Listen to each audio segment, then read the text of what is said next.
Okay, welcome to episode 133 of an Evolving Man podcast. Today I'm excited to be speaking to Chris Braitch. Chris is a father of three, first and foremost. He's also a one-to-one and organisational coach, speaker, and founding director of the not-for-profit Seen and Heard. Seen and Heard supports the emotional well-being of past and present pupils with boarding in independent day schools and their families. Chris has found his calling supporting others on their journey to healing and joy, utilising his diverse life experiences and professional skills learned over a 20-year career in sales, marketing, and management at some of the world's largest food companies. Welcome back, Chris. Thanks very much, Piers. Thanks for having me, and thanks for having me back. It's good. Yeah. I've had a few people back, and I think I looked, it was probably end of 2024 that we first spoke, and we were talking about seen and heard. So Mm. today is going to be a slightly different conversation than the first podcast, in that it's going to be more of a conversation, more of a dialogue between mine and your work, and especially around leadership and seen and heard, and this idea of compassionate leaders. What is it, and why do we need these compassionate leaders? So, yeah.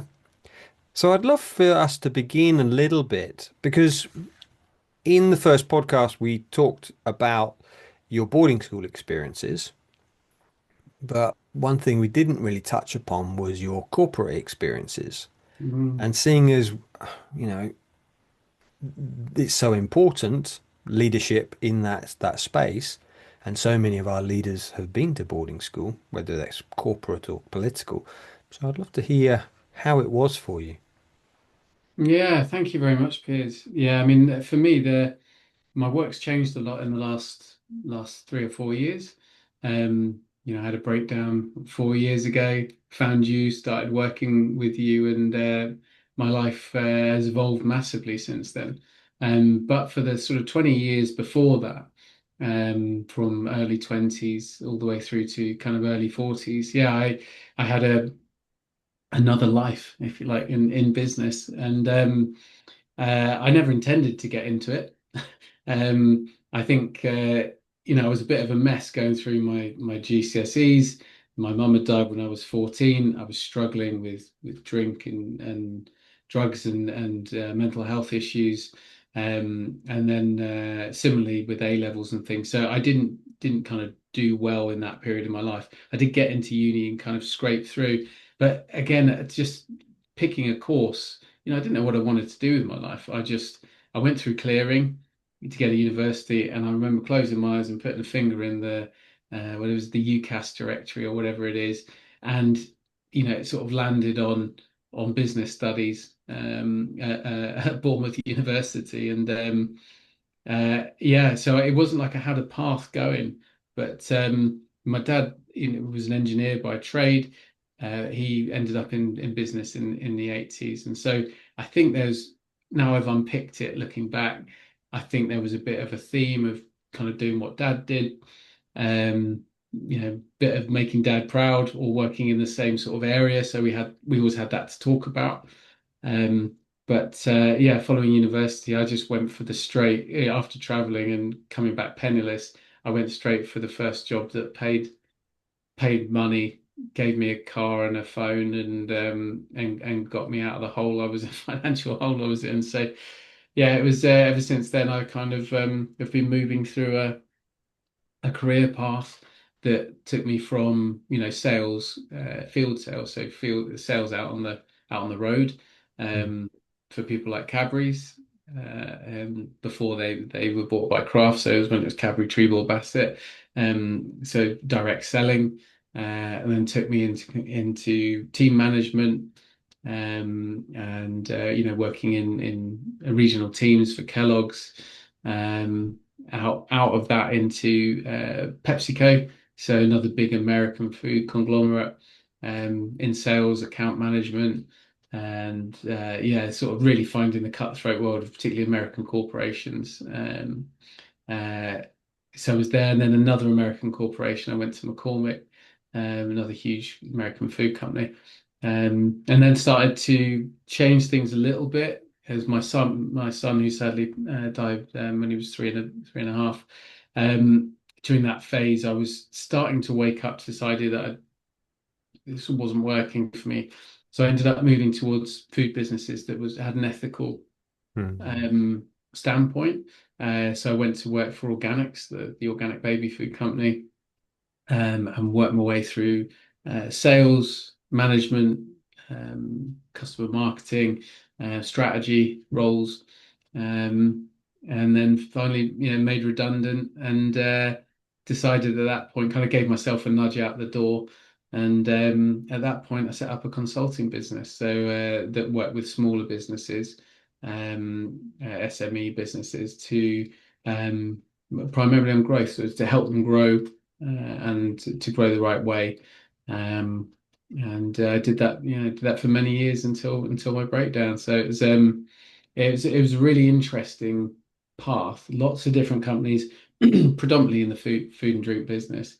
Um, but yeah, learned a lot of good stuff along the way. But saw, talking about leadership, saw a lot of very, very questionable leadership in the most senior roles of some of the biggest companies in the world. So it's yeah, interesting.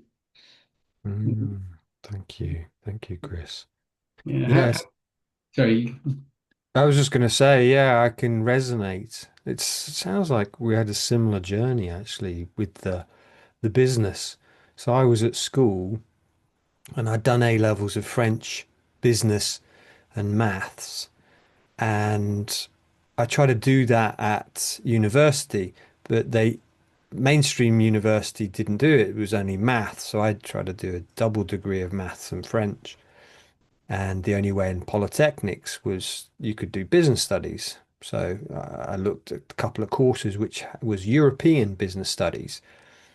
And so I kind of fell into it. It was like, oh, and then I went off to do the open days for maths and French. And I'm like, oh my God, this is the most tedious thing ever. I'm never going to do a degree in maths. And it wasn't a split degree. I would have had to do a French degree and a maths degree at the same time, and it was very academic. And it was I was like I was like I'm not doing that.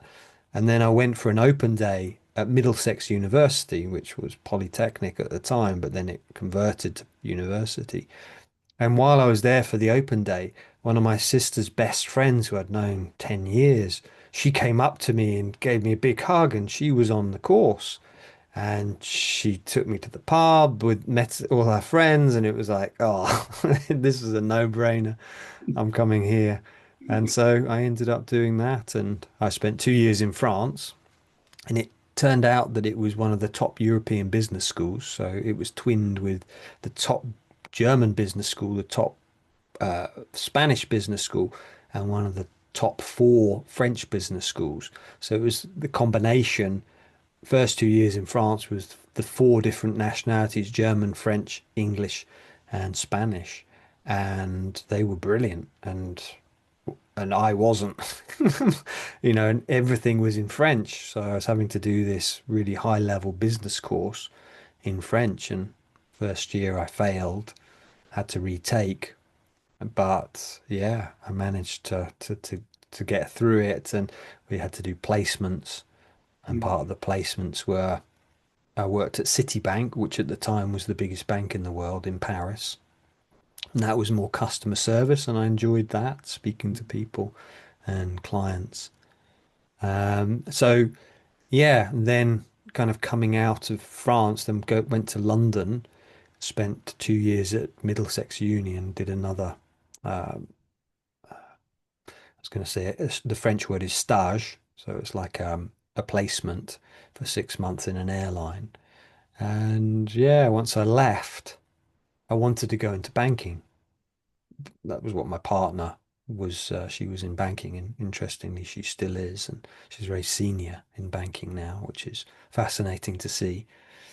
As many of the people who I was at school with at university, most of them are CEOs of big multinationals or presidents, and it's just wow, interesting to see that trajectory if I'd stayed in that world.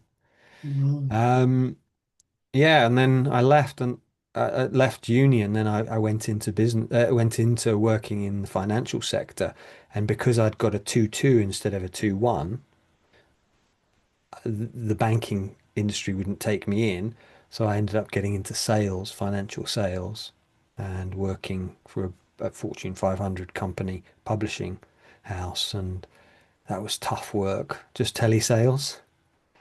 I had to do 250 calls a week, and I sold one thing a week on average because it was high ticket, so it was like £5,000 for a course, and that was brutal. And I did that probably three years on and off. It's kind of segued into journalism, working as a financial journalist, and then I started to have a breakdown, 2000. So I hadn't done it long, and it was like I just couldn't handle London. Couldn't, it was obviously my boarding school stuff, my childhood stuff coming to the fore. But like you say, I think the corporate world for me, it was, as I reflect now, when I go back into the city and the financial sector, I see that the financial sector is very much like boarding school, very cold. You work exceptionally long hours. It's very hierarchical. There's no emotions within it. It's quite, it's ruthless. All of these things, I'm like, oh, it's just like boarding school. And then as I look at the CEOs, I look at the people in charge, a lot have been to boarding school. So Mm. that was my experience. And then I spent 3 years living in a Buddhist monastery. And then I came back out of the monastery and I went back into the corporate world for a couple of years because I'd had no funds. So it was like I went back to work for a Fortune 500 company. But the difference was that, you know, because I'd done a lot of inner work, is I was asked to teach meditation, stress management, and so I started a course up, and it was very different. It was just lovely people I was working with. It was a very different feel. It was in Brighton rather than London. And so I did see, even though the management, there was a lot of pressure, and we'll come into that talking about command and control and the different forms of leadership. But yeah, that was eye-opening, I have to say. It sounds like a real journey through. I mean, especially doing things in different languages.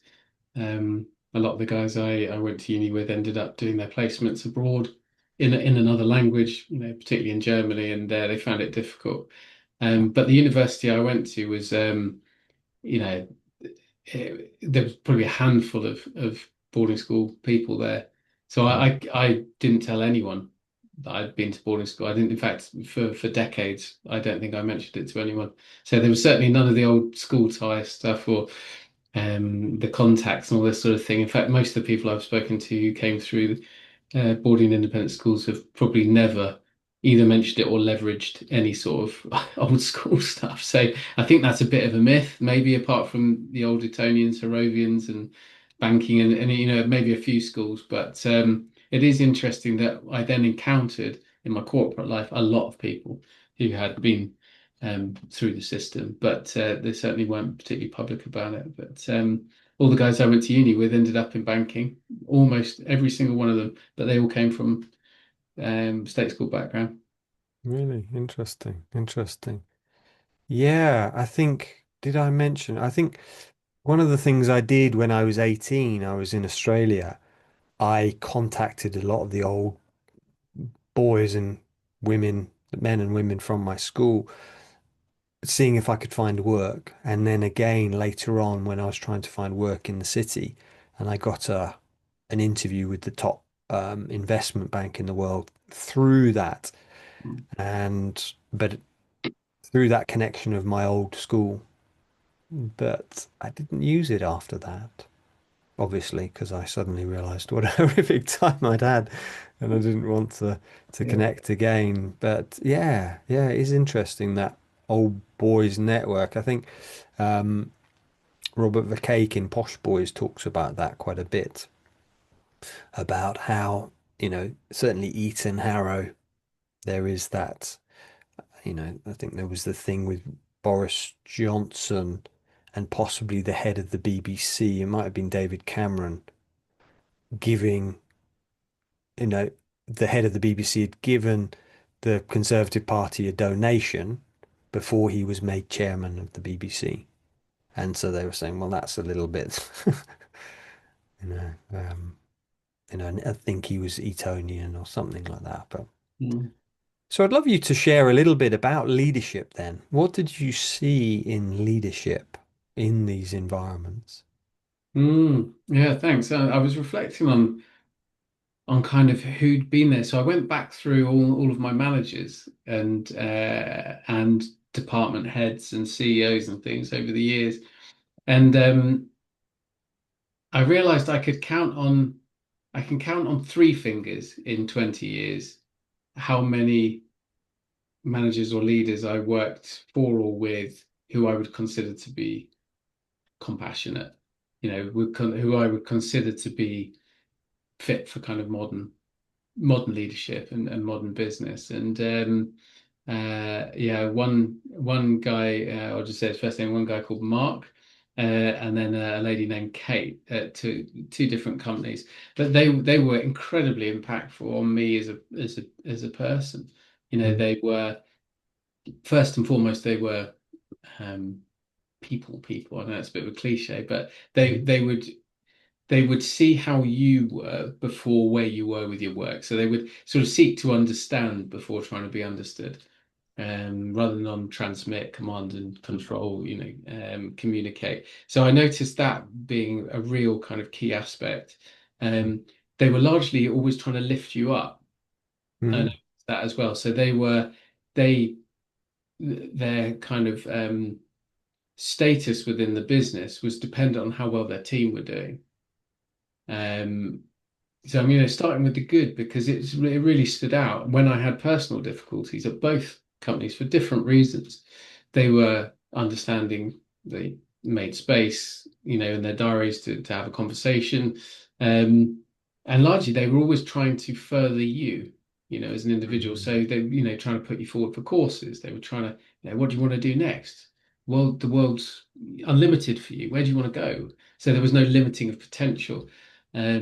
And this was in very, very hierarchical, both of them were in very, very hierarchical American corporations. So they stood out like a sore thumb because everyone else around them was clambering and climbing over others to get there. And so I'll go to the other side of things now. And I look back at, I just made a little note at some of the worst. Um, and I won't name them, but they just take everything I've said and just flip it. They mm, were largely self-serving and particularly self-protecting. So you're always kind of watching your back in particularly these types of corporate environments. There's always typically someone who wants your job or someone who wants to make their team look better. So this is that idea that if you push one person down, you lift yourself up above them.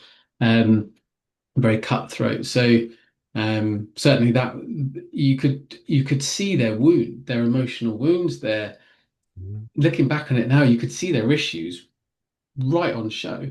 And because they had that kind of the hypervigilance that goes with those wounds, they had the directive communication style, or they were very manipulative, yeah, emotionally manipulative. That's how they kind of got the roles they got to, and that's how they hung on to them. So they would kind of play people off against each other. And yeah, it was very, very difficult working with and for people like that. Um, but the least effective leaders I saw, in the 20 years out there were always the ones who were self-serving. mm, And it was really clear. It was thinly veiled that it was for the needs of the customer or the stakeholders or the business. It was very, very clearly about them, and it was about what they could get out of it. And I think in the end, when I sort of helped throw myself out the door at my last job, it had become quite toxic, and I felt at that point as well that there was only one job left that I could go for. I'd sort mm, of clambered as high as I could. Um, and all those years of clambering, I was only doing it for two things. One was money, and the other thing was to get high enough that no one could give me any shit. I actually thought that if I got high enough, if I got to, directorships and all the rest of it, that there wouldn't be anyone left to bully me. There wouldn't be anyone left to give me crap, and I could actually, do something positive. Mhm. But that's not usually welcome. It's not usually a welcome thing in many businesses, in some, but not many. And I know things have changed. So I would appreciate now that there are much more, particularly in that food and drink industry that I came from, there are much more mission-led businesses Mhm. than there were, where business is trying to do good, where ethics and environmental impact and food sustainability, etc., are right up there. So I probably coming through in the sort of noughties and 2010s. They it was probably a bit more cutthroat than it is now. I appreciate.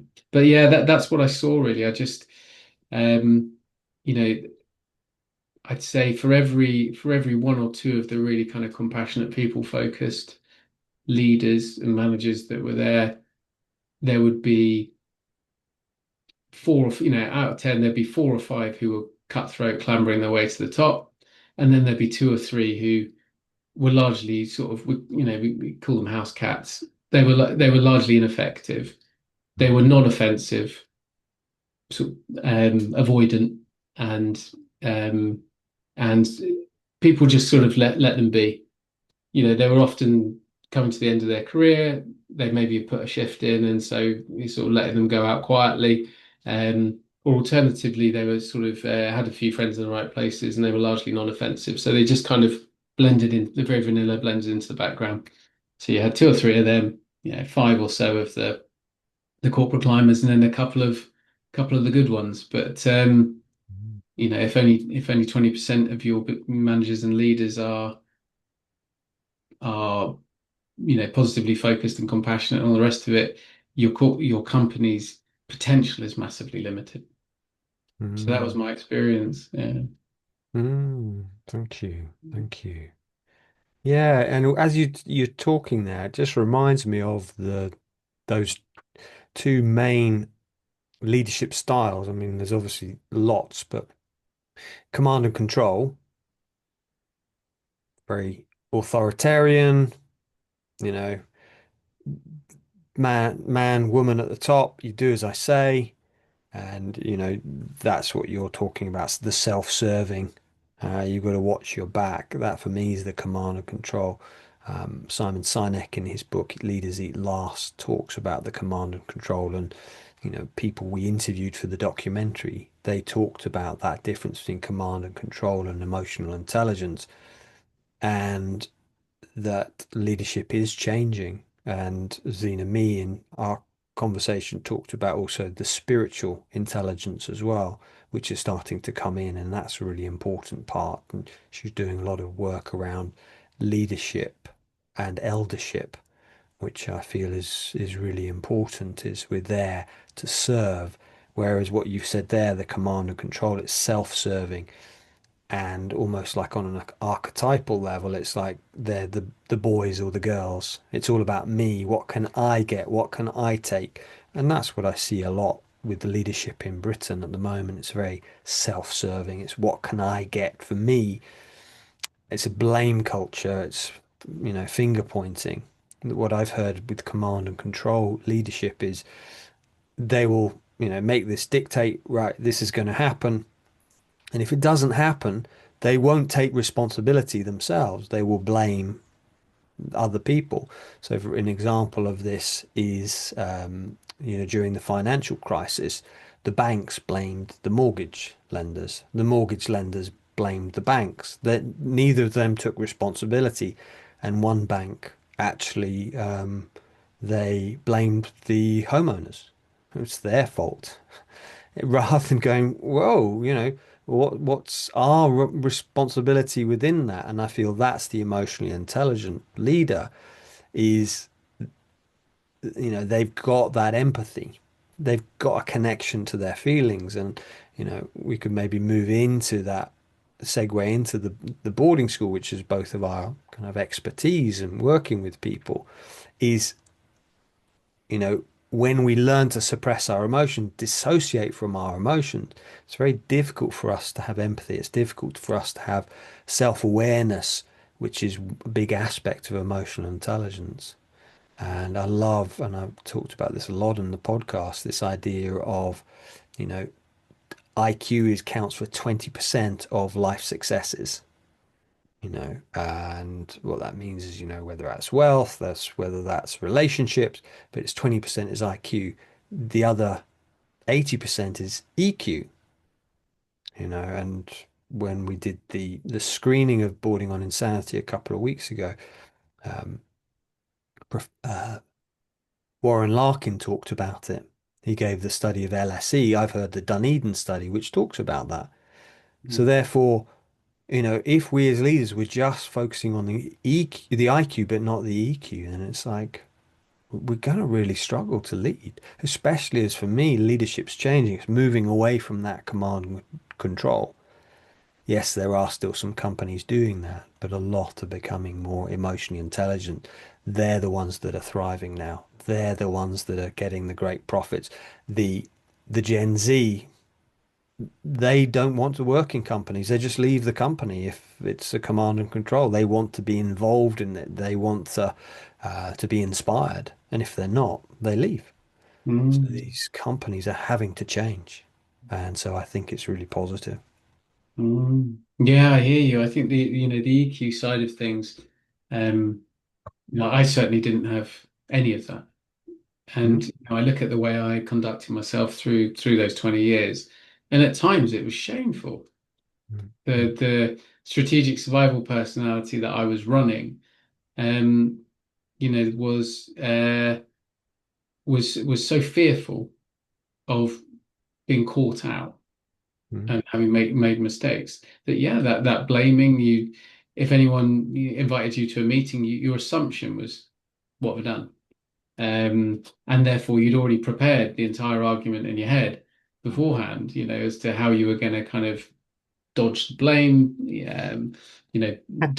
deflect it somewhere else, and that maneuvering was exhausting.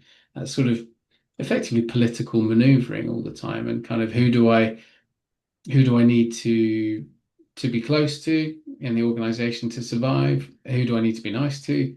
And of course, then when you think, when I get my chance to be a manager, I'll do it all differently. But that's the same in a school, as you talked about boarding schools or hierarchy. I was talking to my girls about it the other day. You know, they're like, we won't be those kind of year nines that push all the little ones around. And then, now they're getting there. They're like, oh, we're going to be those big year nines next year, and we'll be able to push those, we'll be able to push people around. And that kind of it happened to us. So once you get there into that role, you meet it out again. Um, Mm, and I found that was exactly the case. So I started to become an okay manager over time, but I wasn't a great manager. I wasn't a great leader in business. Um, and I did a lot of damage, if you like, because of the wounds I was carrying, because of what I've been brought up with. And I think that it's only now that I'm moving to a place of service mm, when I actually feel like I'm leading anything, because I was just a damaged little boy in a man's body creating havoc. mm. And I mean, Nick Duffel says that in Wounded Leaders. It's like it's the little boys inside these people who are running the show, you know, Mm. and they're causing this chaos because it is all about them. I mean, I saw the Channel 4 documentary with Boris 6 months, a year ago, and it talks about how he got into to Downing Street, so he became Prime Minister, and it was almost like the phrase they used was, "Oh, okay, job done. That's it. He's got there. He doesn't have to do anything now." And it's like he's achieved his pinnacle rather than, "Oh, you get to that position. That's where it begins. You've now got the work to serve the people." But no, according to the documentary, his response was, "Oh, great. I'm there. I've arrived." Yeah, And that's almost how he leaded, he led. It was like, and so, and I see uh, and I guess I'd love for us to talk a little bit about what we learned at boarding school because I think it's almost seen as the pinnacle.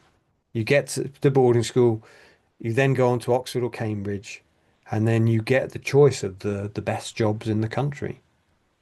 Mm, mm. I mean, what do you feel and about what boarding schools teaches us about leadership? Yeah, it's a good question. I know that with the not-for-profit I co-founded Seen and Heard, working with schools now to improve well-being and welfare for the young people that are there. And I know things are improving from the style of leadership that is being kind of advocated to a certain extent. Um, but it's not all better yet, and I'm still not seeing EQ Mhm. out there. It certainly wasn't the case in my day, and actually, So you know, EQ is emotional intelligence, yeah, just sorry, yeah, emotional intelligence rather than IQ, the kind of book learning, as I call it.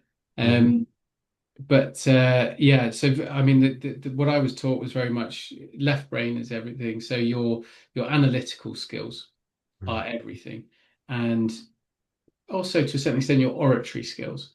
So Yeah. the ability to argue. I Mhm. mean, what's they've got enormous debating chambers at all of the big um, public schools and going into universities and it's the arguing of your point. It is the trying to be right, and in being right, you're in black and white territory. So that's that traumatized thinking where things are always black or white. There's wrong and right. There's us and them. That was very much what I was taught in my schooling. Um, there was certainly no room for having an emotional range, and therefore, things like emotional intelligence and compassion they were not required. They were not required skills. It was about analytical thinking, um, and about a classical education. So the more you knew, the better you were, the smarter you were, and then it was about demonstrating that knowledge often and making sure that you were kind of the one heard. And when I joke with my other half about when she says, "Ah, you're mansplaining that to me," and I love to be pulled up on it because I notice when I get into this place of wanting to be right, wanting to communicate and not listen and not observe, and wanting to be either the smartest or funniest person in the room Mhm. because they were my two survival strategies at school and therefore at university and therefore at life and in work. I was either funny or I was trying to be clever. Mhm. So when I'm Mhm. pulled on it now, I'm like, oh, thank you, because I can see when I slip into it. And actually, I'm at my best when I listen and when I feel and when I then um, uh, observe back, reflect back observations, and then they can be deeply insightful and quite helpful. But yeah, I'd love to hear how it was for you. But for me, just being information, education, and communication forced into me with this view that then your job was to kind of calculate it and just fire it back, rapid fire. And I Mhm. see that in a lot of leaders. They are trying to be right. Yeah, yeah, yeah, How yeah. was it for you? Well, before I do that, I'd love you to segue a little bit about the work you're doing with schools in Seen and Heard. So, you know, Yeah, what's thanks. the, Yeah. because I think that was one of the things which came out of the documentary interviewing all these people. There's four things: closing early boarding, mandatory reporting, ACE and trauma-informed schools, and then the final one was educating people about leadership, creating a new generation of leaders. And I'd love you to share a little bit about what you're doing with Seen and Heard. Thanks, Piers. Yeah, I mean, the work with Seen and Heard exists to support the past and present pupils of boarding and independent day schools and their families, as you sort of kindly said at the beginning.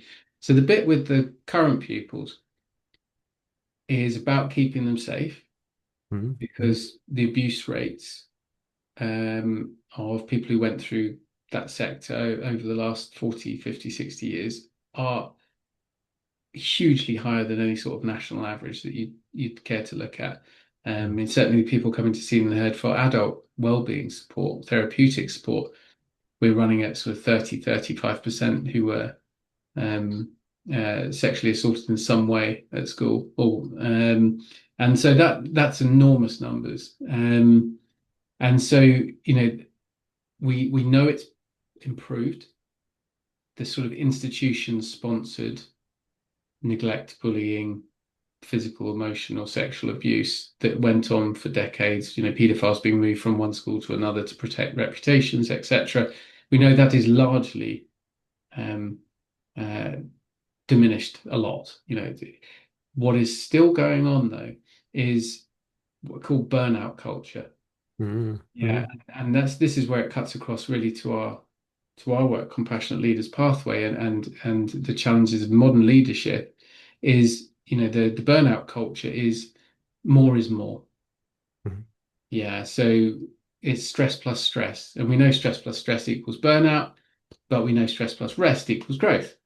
So mm, there's no growth mindset. It's all just more, more, more, more, more. So in schools right now, that is more lessons, more extracurricular, more co-curricular sort of activities.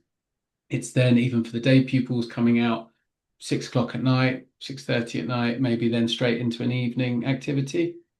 mm, Then maybe at some point they might be allowed some dinner and a sort of collapse in front of the telly if they're lucky. So you've got day pupils running a 60-hour week, and then boarders plus boarding staff doing a 90 plus hour week. Um, which, do the maths on that. And I know people who do boarding duty, lovely, well-meaning, fantastic people and teachers, absolutely shredded because they're on call as long as the kids are up and about, So it's crazy hours. And what, of course, that leads to, as we know, human beings and nervous systems cannot take being always on. They break and they get sick. mm, So eating disorders, um, issues with addictions, anxiety, depression, panic attacks, all sorts of things. And we know stressed minds can't learn. So what really boggles my mind is in a system that's set up really for attainment. mm, There are some independent schools out there, and that's the thing with we can't tar them all with the same brush. Okay, that's deeply wrong, because many independent schools are following a progressive, um, a well-being agenda, or direction. Um, but for that sort of burnout culture, that wants attainment, stressed minds can't learn. The results of the entire system are being suppressed mm, because we are working people too hard, staff and pupils.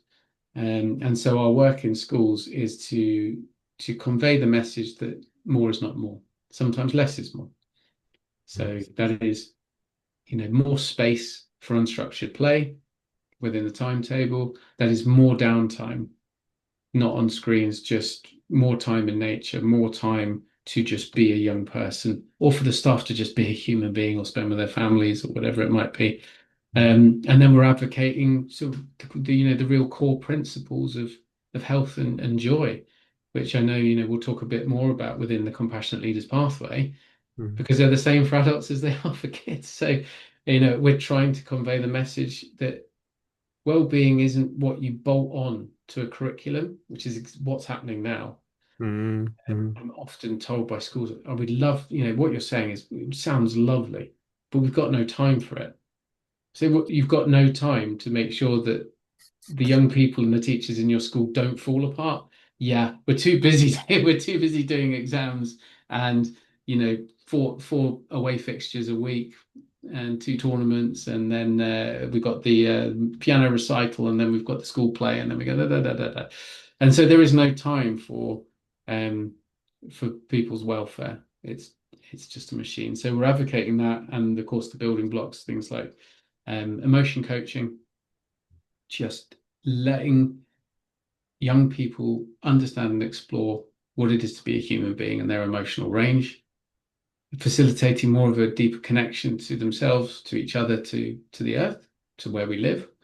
Incredible techniques like emotional freedom technique, mm, EFT tapping, for emotional regulation, breath work, meditation, diet and exercise, health. So going way beyond sort of PSHE curriculum that's out there at the moment, and giving people the real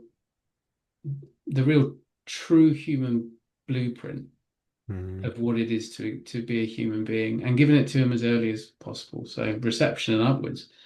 Um, but of course, one of the things that got us talking about all this was taking the compassionate leaders pathway, which I know will come onto the leadership program, and mm, making it compassionate leaders of the future, and mm, bringing this into schools so that we can swim upstream from all these problems we're having as a society, and really create something heart-centered that works. So yeah, thank you for asking. That's what we're doing. mm, We're having limited traction with the schools, ultimately because of primarily, actually not, it's not money that's the problem. Um, it's not that they think what we're saying is nonsense. Actually, I've not had anyone turn around and say, I disagree. mm, But what happens is they go, yeah, yeah, yeah, yeah, yeah, and then you don't hear back because they're too busy, because there isn't a nanosecond in a school day or a school week to try and get someone in to do something different. They are dead on their feet, kids mm, and the teachers, and it breaks my heart. mm. Thank you. And it's interesting when you look at that figure of life success IQ is 20%, you're like, what are you doing? Why don't you do the other 80%?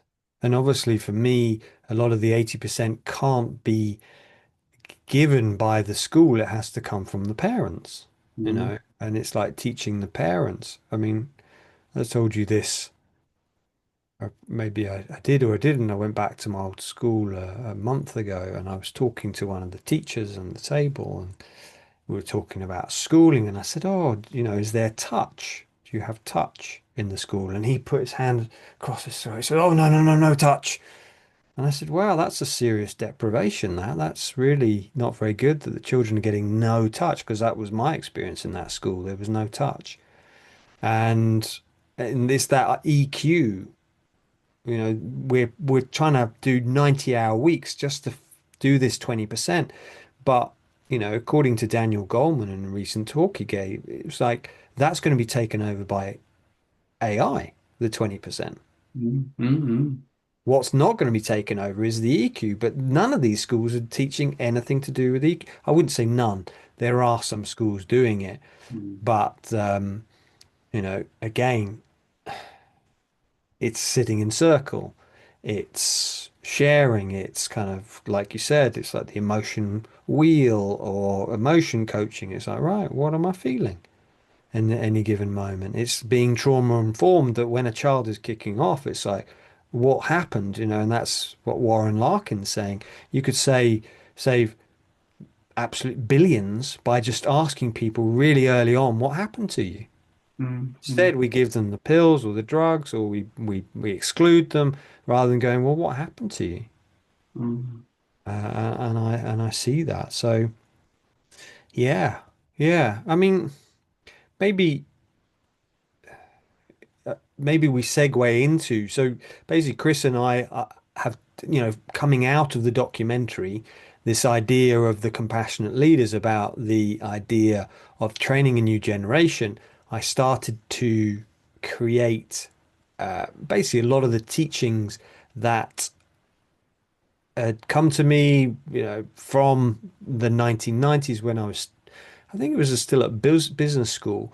And basically what I've done is condensed it into a 3-month, 12 module course, called the Compassionate Leaders Pathway.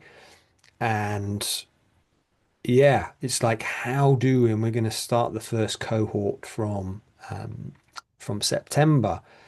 And maybe we just talk a little bit about that and why we're doing this.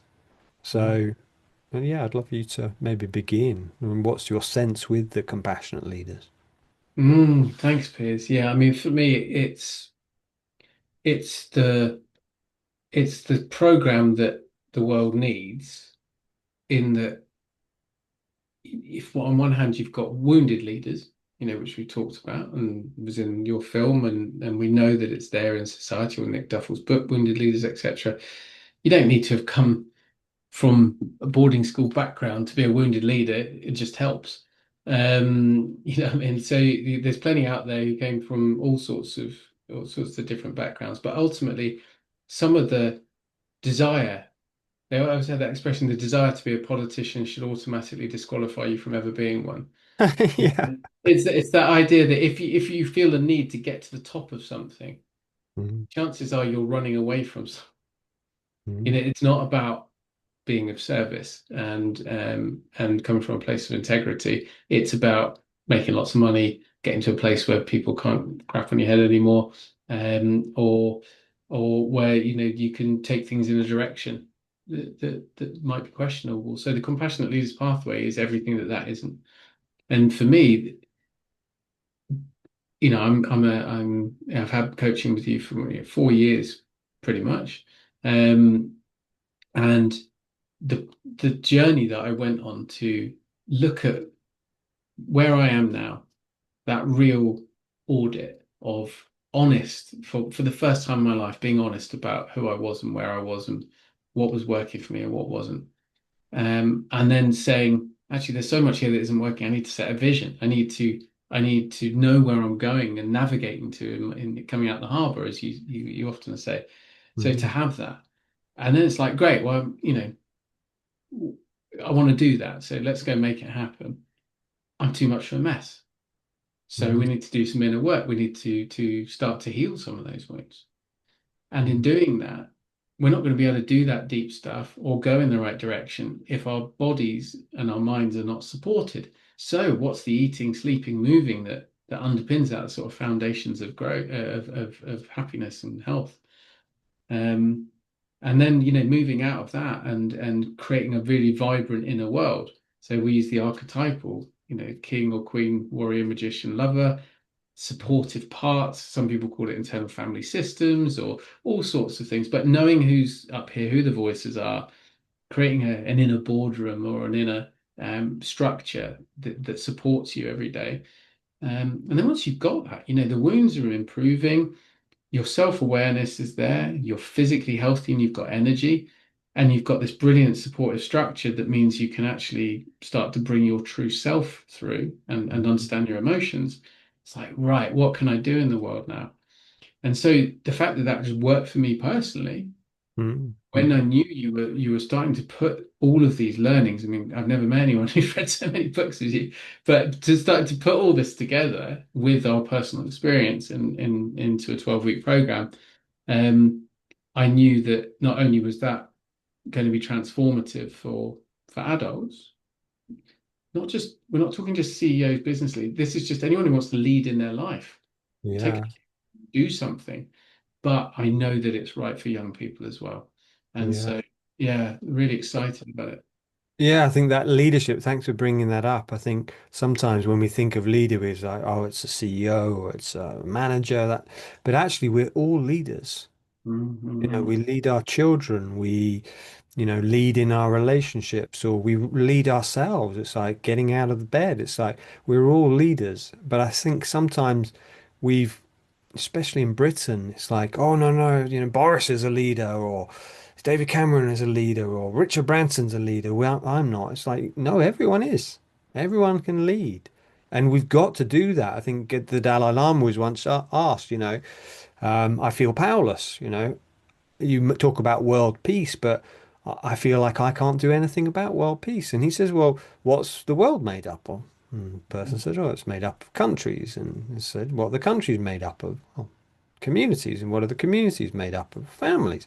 What are the families made up of? People, individuals. So it begins with you. It's the Mm. same with leadership. If we want these great leaders, we have to start doing it ourselves. And I think that comes for me that the idea of the king archetype, the queen archetype, the sovereign, you might see that it's in chaos. That part of us will then do it because even if no one else is doing it, no one else is helping. It's like, right, that's our mission. Mm. Mm. So yeah, yeah, thank you. That leadership thing, I think it's really important. I think And I think it's that structure. It's what, and I think, you know, some people have said to me, well, what's the difference between what we're doing and others? And it's like, well, one is it's we do sharing circles every week, so everyone kind of connecting. And I see that's one of the big things with not just leaders, but also society, is we're so isolated. We Mm, have social media, but we don't spend time with people and we're not really being honest. Social media's made us kind of almost paint this positive picture, everything's great, but actually it's not. mm, And we're feeling very isolated. And I think that's kind of one of the key aspects of the course is weekly check-ins. Right, how are you? Coming back to Warren Larkin's question, what's going on for you?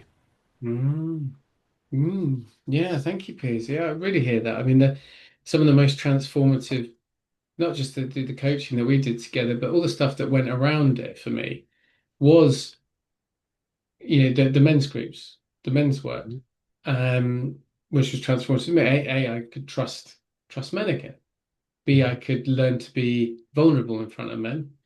And that led then to mixed groups, and which were absolutely amazing as well. Run those at Seen and Heard, just people being in sharing groups. So having built that into the compassionate leaders pathway, into the course itself, having that supportive holding framework where you can get things wrong, you can show up and go, yeah, I don't really know, this bit's hard for me, or this bit I don't really understand. It's great. I'm in my career, there was nowhere to go, because if you showed anything to your superiors, you perceived as weak, if you like.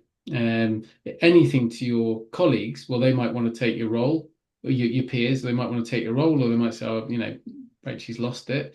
And show anything to people who work in your team, again, they start questioning your leadership, questioning your fitness for leadership. And then you're looking at sort of peer networks outside of your business, but largely they were sort of focused on sort of business development and creating opportunities for your company to sell more stuff to people. They weren't Mhm. really about true support. So I think the fact that we've built that in with these sharing groups, plus you've got one-to-one coaching, so you can actually play through that stuff one-to-one. I think I've had plenty of sort of development coaches and management training and all sorts of leadership training over the years at corporations, and I think they would have spent upwards of $250,000 on my training, in the last decade alone.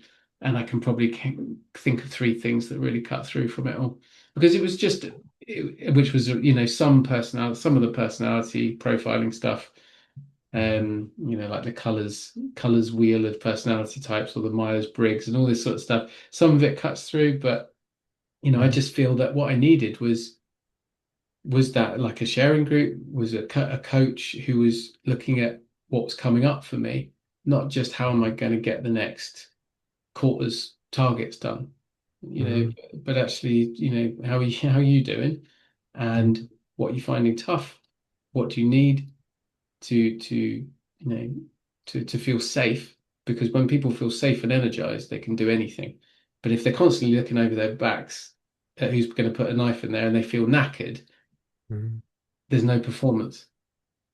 Mhm. Yeah, yeah. I see that. We're very much stuck in, I don't know, the 60s, 70s, and we are, a lot of us, burned out. I mean, one of the things kind of coming back to Seen and Heard a bit, you know, you've you've just written this article about, is boarding school right for my child? And uh, and kind of linking it into leadership as well. I think I can't remember 100%, but I'm pretty sure in the article, because I contributed a piece of it, is this idea that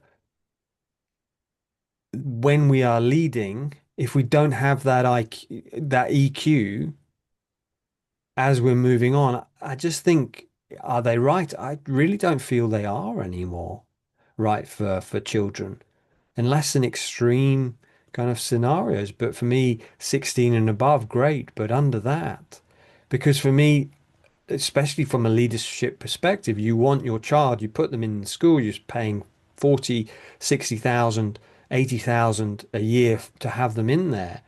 But if you're training them in just the IQ, you're not training them for where business and where life is going, which is more into the emotional intelligence. So it's almost like they're becoming obsolete. But you've obviously edited down the article. Do you want to share a little bit about that? Yeah, I mean, thank you. The article itself is fascinating because you know it's written as a heart-centered piece, compassionate piece for parents. Because I believe parents are trying to do the best. I really believe that. Now, given some parents' skill sets, levels of wounding, etc., they may not be able, they may not be well enough to deliver a good enough childhood or upbringing for their children. But I still believe that they're always trying to do their very, very best. So the article is written from that perspective, but it just raises questions. And that is that at the moment there really is no counterweight to the marketing power of boarding and independent schools. It's, Hogwarts on steroids, the best possible start, all that, resilience, education, character. And there are some that are starting to really get behind a well-being agenda, yeah, and having welfare, and they're just in a minority. So really, what the piece is about saying, A, when it comes to boarding itself, particularly junior boarding, so really boarding under 13, you will not find a developmental psychologist around who thinks that's a good idea for anyone except in the most extreme of circumstances, most extreme situations. So if we're putting that, and thankfully junior boarding numbers are massively declining now. I mean, COVID really put a nail in things. As I heard from a head of pastoral at one boarding school, she said, COVID put a nail in the coffin of the junior boarding because parents realised it was actually rather nice having their children around. Yeah. God forbid, who'd have thought? But so that's really changing. And if it wasn't for overseas pupils, junior boarding would be largely, on its way out, and the numbers are dropping at the moment. When you get into that sort of middle ground, so 13 to 16, that's where it gets a little bit more complex. In that, um, you know, my girls coming on 14, when I look at what they're going through as far as their adolescence, they're changing, becoming women, their friendships, their everything that they're bringing home from school every day, from school up the road.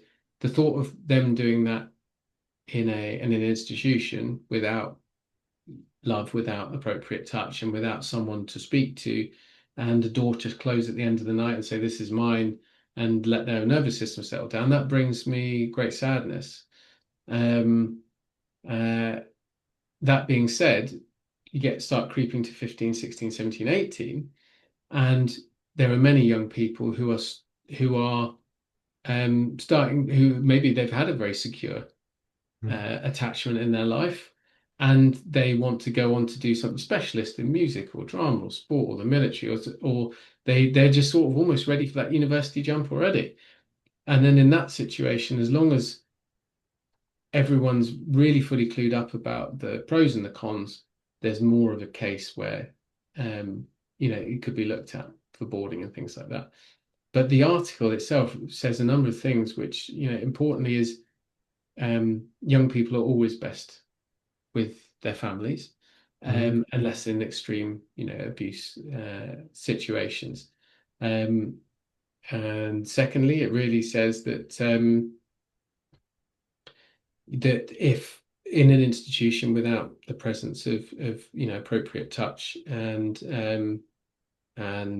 privacy, even with phones and all the communication devices here, there is that nervous system, the relaxation of the nervous system in those environments is going to be much harder. So you're going to be much more high wired for hypervigilance and anxiety in an institutional setting.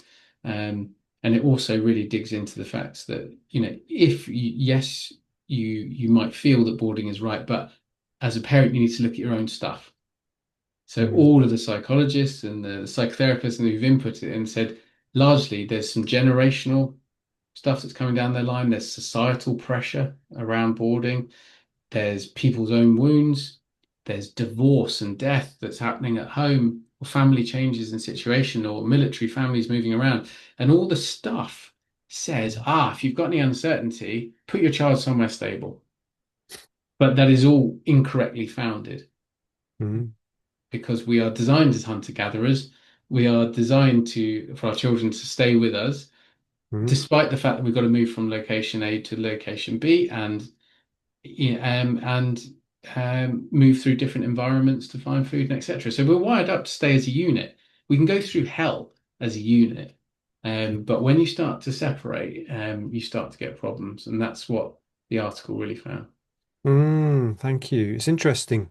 At the screening a week ago, a guy came up to me. He'd been to boarding school abroad, and he said that watching the film made him realize that, he'd thought his boarding school experience has been good, he'd been sport, but then he's like, oh my God, I have real bad hypervigilance. And he says, oh yeah, I like to try and control everything. It's like I try and pin everything down. So I'm just, controlling.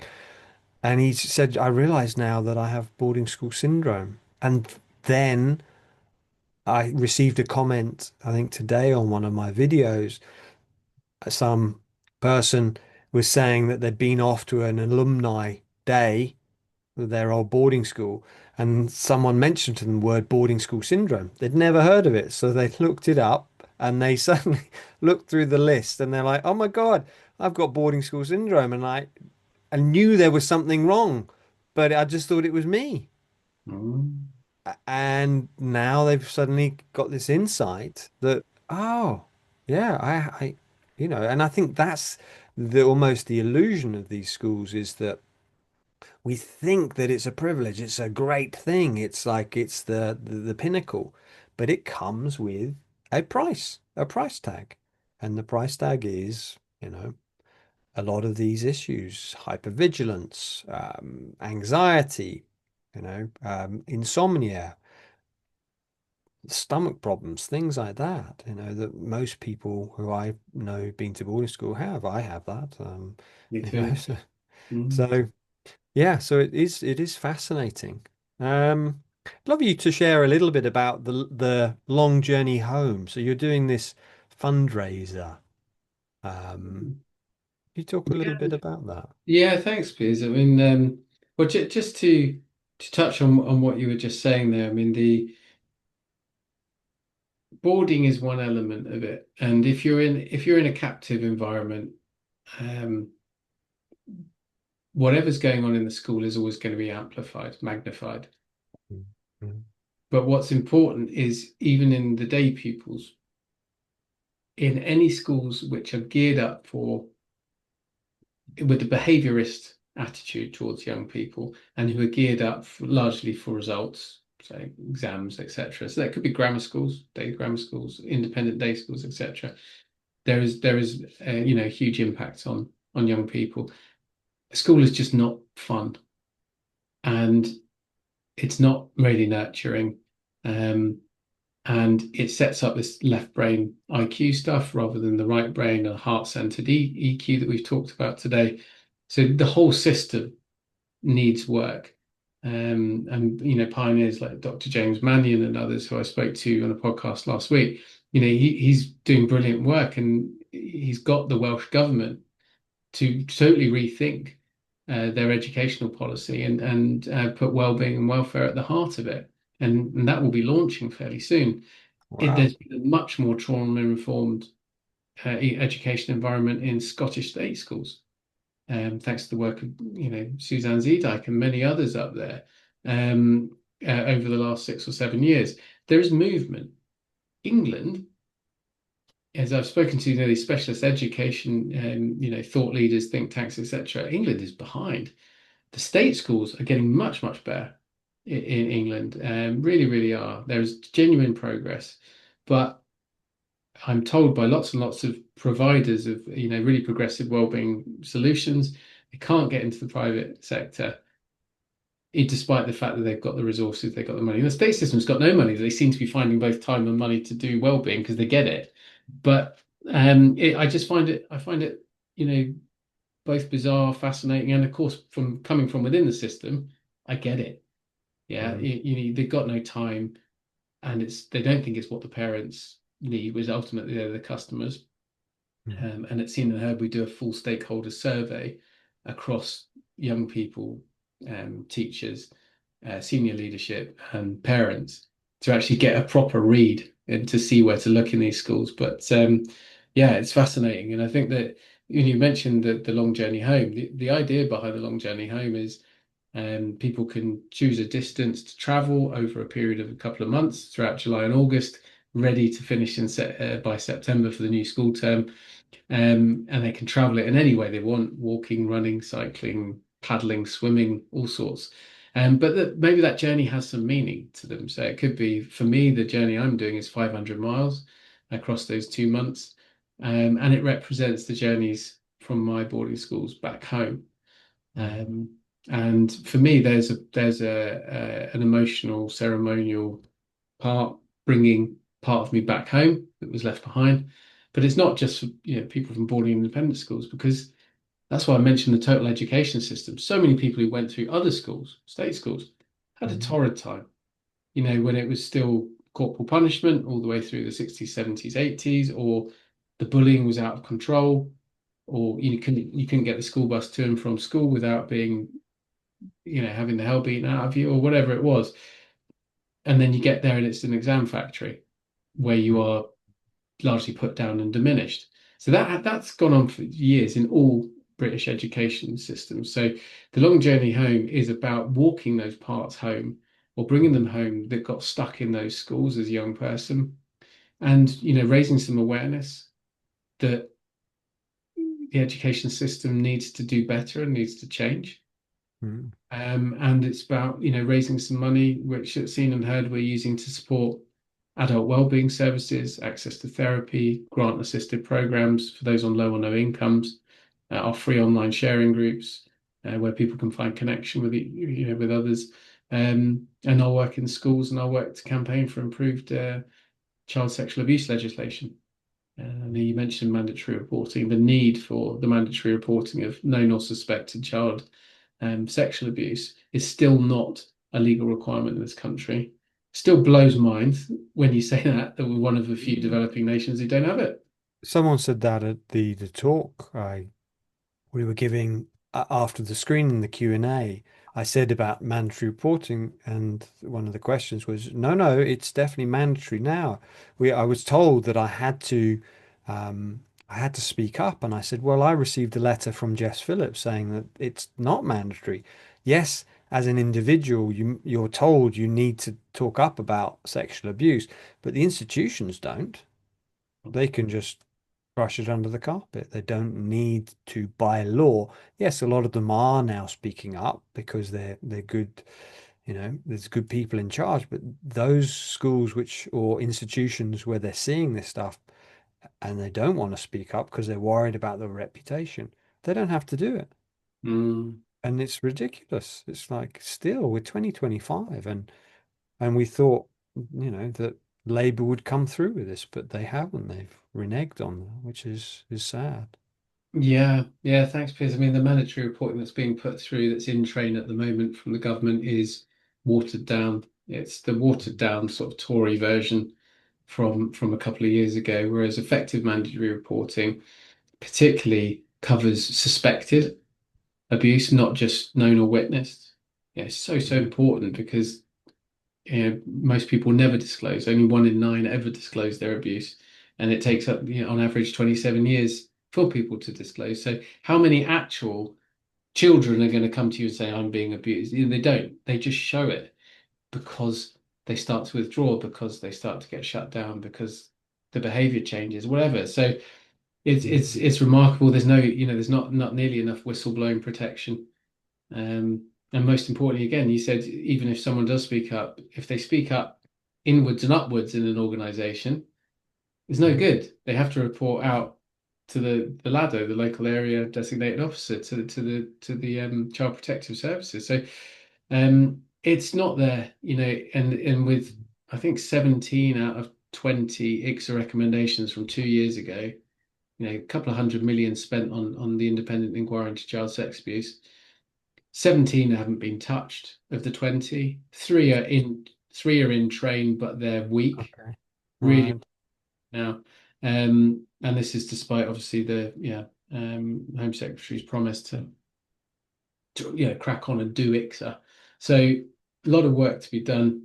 But this for me, it feeds into that, we have very much a culture of cover up, Mhm. uh, hierarchy, and you see it in the education system and you see it in politics. So, the compassionate leaders pathway, everything we're doing there is to try and bring a heart-centeredness, a looking within, getting your own stuff sorted out so that you can go and lead in the world, because we need that more than ever.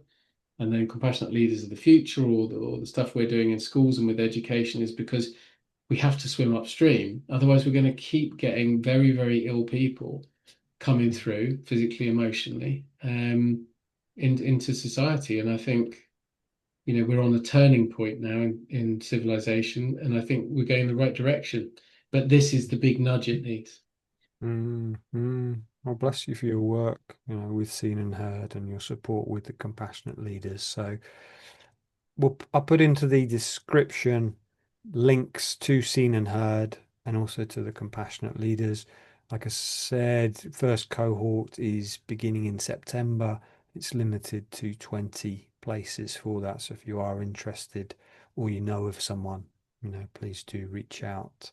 And yeah, bless you for your work, Chris. And been lovely speaking with you today. Yeah, thank you so much. Thanks for another opportunity to come back, and I can't wait to start the first Compassionate Leaders Pathway in September, because it's the coaching program that it's built on, your program saved my life, changed my life, and now I've gone on to start something that is compassionate, that is heart centered, that is trying to do something in the world. I wouldn't be able to do it without that. So I'm very excited about the opportunity for more to kind of, get the benefit, and because the ripple effects, you got the person, then you got the family, then you've got the community, then you've got the society. So the more people who've experienced this sort of transformation, as you said, that we are very powerful as people, but we've had that power taken from us over the years, particularly over the sort of last 6,000 years of civilization, since our hunter-gatherer days, and that power loss has resulted in the great sickness. So we have to take power back as individuals, and I believe that's where we are right now. So thank you for the opportunity, and look forward to it. Bless you. Bless you. Well, thank you for your time today, Chris. Okay. Bye bye. Bye, everyone. Bye.